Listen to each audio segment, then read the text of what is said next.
During Thursday's Senate Homeland Security Committee hearing, Wisconsin Senator Ron Johnson confronted FBI Director Christopher Wray over the Bureau's treatment of the Hunter Biden probe. Johnson, who was recently narrowly reelected, has long been one of the fiercest critics of the president's son and his alleged improprieties in his business dealings. Johnson pressed Wray on whether claims prior to the 2020 election that Hunter Biden's laptop was Russian disinformation were supported by the FBI itself. Republicans have pledged to make Hunter Biden's business dealings and the president's potential profiting from them key to the next 2 years. While Senate Republicans will be unable to investigate, House Oversight Republicans this morning pledged a massive inquiry into the Biden family. Senator Johnson, you're recognized for your questions. Thank you, Mr. Chairman. Director Wray, you made a comment here in answer to the chairman's questioning that you are committed to working with this committee. You'll excuse me if I find those words ring incredibly hollow. I had to subpoena you as chairman of this committee. I really didn't get anything. I've written repeated letters, either with no response whatsoever or a non-response response. It's one of the reasons, and I'm very grateful to all the whistleblowers that are coming forward to various committees, to various members, people of integrity within your organizations, blowing the whistle on the corruption at some of the highest levels of the FBI. First question, do you commit publicly that the FBI will not retaliate against those whistleblowers?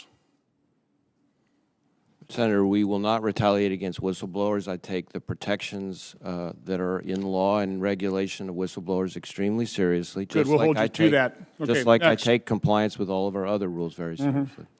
Senator Grassley wrote you a letter on July 25th of 2020 in which he said that whistleblowers to his office reported that FBI officials initiated a scheme to downplay derogatory information on Hunter Biden for the purpose of shutting down investigatory activity related to his potential criminal exposure by labeling it, quote, disinformation. Boy, that's a familiar term. That scheme was hatched in August of 2020. Also included, he said, in August 2020, FBI supervisory intelligence analyst Brian Auten opened an assessment which was used by FBI headquarters team to improperly discredit negative Hunter Biden information as disinformation and cause investigative activity to cease. Have you responded to Senator Grassley's letter that he wrote over 3 months ago? Senator, I know there have been a whole slew of letters, and I believe we've responded to a number of them, but sitting here right now, I can't tell you which ones we've responded to and which ones. Have you looked into those charges that there was a scheme hatched in August 2020 to downplay the derogatory information on Hunter Biden? Have you looked into that personally? We have, as we speak, a number of personnel matters that are underway, and for as reasons I'm sure you can appreciate, we can't discuss. Well, I know that's always your excuse. Matters. No, I got it. I understand how you remain above the law by using that excuse repeatedly.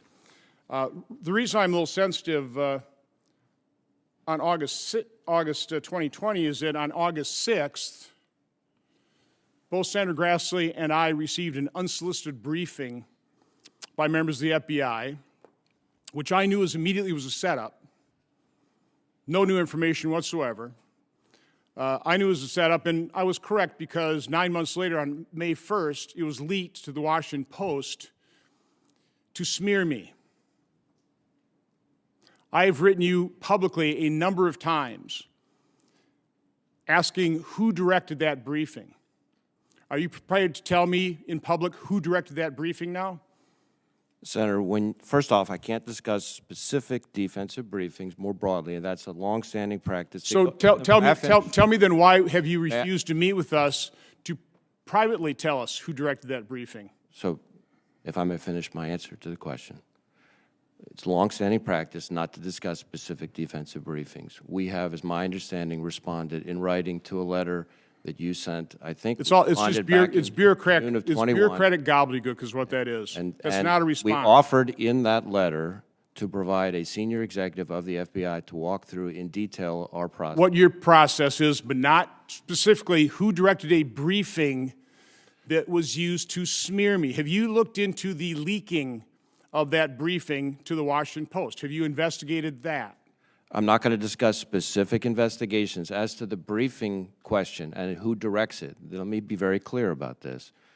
When it comes to election-related defensive briefings, there is not a single person who makes that decision. That is an interagency process that was set up by the prior administration, signed off on by the former president, Well, there chaired by the are Office of the Director there are of National persons in Intelligence. that interagency, correct?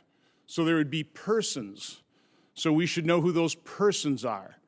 Why won't you tell us who directed that briefing? The persons then. I would refer you to the process that was put in place, and we can give you more information about the process if you would like.